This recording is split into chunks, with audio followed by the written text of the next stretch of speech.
Bharatiya Janata party की अगली list का इंतजार काफी बढ़ता जा रहा है क्योंकि शुरुआती दो लिस्ट जल्द जल्द सामने आई जिसमें बीजेपी ने उत्तर प्रदेश से भी 51 कैंडिडेट उतार दिए। कई सीटें ऐसी थी जो पिछली बार हारे थे और कई सीटें ऐसी थी जिस पर जीत हासिल करने के बावजूद भी अपने चेहरे उन्होंने बदल दिए। फिलहाल सबकी नजरें केसरगंज सीट पर टिकी हुई है क्योंकि ब्रजभूषण शरण सिंह के खिलाफ अब भी रह रहकर महिला पहलवान कई गंभीर आरोप लगाते रहे हैं। लेकिन इन सब के बीच जिस तरीके से ब्रजभूषण शरण सिंह पर महिला पहलवान अब भी आरोप लगा रही है, क्या इन सबको ध्यान में रखकर बीजेपी उनका टिकट काटेगी या उनको टिकट देगी?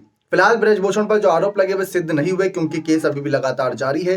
लेकिन जिस तरीके से मामला तूल पकड़ रहा है कि ब्रजभूषण शरण सिंह, जिनको केसरगंज सीट से चाहे भाजपा ने टिकट दिया हो चाहे सपा ने टिकट दिया हो या अगर निर्दलीय भी लड़ते तब भी वह जीत जाते, तो इतना इंतजार क्यों करवाया जा रहा है?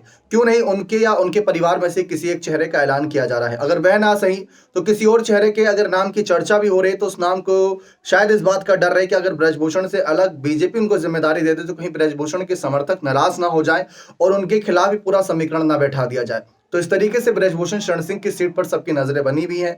बीच में आपने अवध ओझा सर के नाम की भी चर्चा सुनी होगी कि अवध ओझा सर को उतारा जा सकता है। लेकिन खबरें ऐसी हैं कि समाजवादी पार्टी ने भी इस सीट पर अपनी नजरें गड़ाई हुई हैं कि अगर ब्रजभूषण को भाजपा टिकट नहीं देती, कोई बड़ा खेल करती उनके खिलाफ, तो समाजवादी पार्टी उस मौके को ग्रैब करेगी और उनको फिर कहीं ना कहीं आगे करने का काम कर देगी, जैसे साल 2009 में अखिलेश ने किया था ब्रजभूषण के लिए। तो इस पर सभी पार्टियों की निगाहें कि आखिर ये मात्र एक सीट नहीं है। ऐसे में बदायूं की बात कर ले, पीलीभीत, सुल्तानपुर, ऐसी कई सीटें हैं जो हॉट सीट मानी जाती है, लेकिन बीजेपी ने अभी तक वहां से अपने कैंडिडेट को नहीं उतारा है। फिलहाल ये माहौल बना हुआ है कि ब्रजभूषण चुनाव लड़ेंगे या उनकी पत्नी चुनाव लड़ेगी, उनका बेटा चुनाव लड़ेगा। लेकिन परिवार का भी अगर कोई सदस्य उतरता है तो परिवारवाद का आरोप लगाया जाएगा और इतनी आसानी से इस मौके को यहाँ पर महिला पहलवान भी नहीं जाने देंगे क्योंकि चुनाव का माहौल रहेगा और केंद्र सरकार पर इस पर जोर निशाना साधा जाएगा अगर ब्रजभूषण की टिकट को रिपीट किया जाता है। फिलहाल तो यही कयास लगाए जा रहे हैं कि ब्रजभूषण शरण सिंह के किसी परिवार के सदस्य, उनके बेटे, उनकी पत्नी को उतारा जा सकता है।